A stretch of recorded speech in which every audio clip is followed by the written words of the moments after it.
కార్తీక మాసం మొదటి సోమవారం కావడంతో ద్రాక్షారామంలోని సుప్రసిద్ధ శ్రీ భీమేశ్వర స్వామి ఆలయానికి భక్తులు పోటెత్తారు. శివనామస్మరణతో ఆలయ ప్రాంగణం మారుమోగింది. తెల్లవారుజామునుంచే ఆలయానికి విచ్చేసిన భక్తులు తొలుత సప్తగోదావరిలో పుణ్యస్నానాలు ఆచరించారు. అనంతరం భక్తి శ్రద్ధలతో శ్రీ స్వామివారిని, శ్రీ అమ్మవారిని దర్శించుకున్నారు. భక్తులు స్వామివారికి అభిషేకాలు, అమ్మవారికి ప్రత్యేక పూజలు నిర్వహించారు.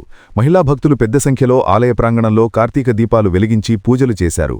మరికొందరు మహిళలు అరటి డొప్పలపై దీపాలు వెలిగించి వాటిని భక్తిగా సప్తగోదావరిలో వదిలారు.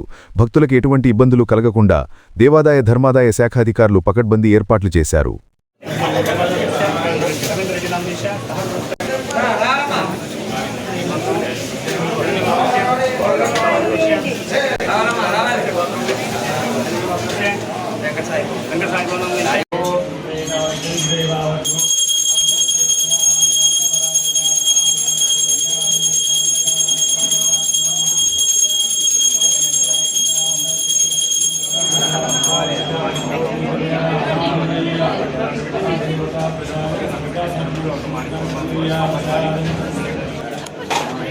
ఇంకా పెట్టలేదమ్మా పుష్పాలు కదా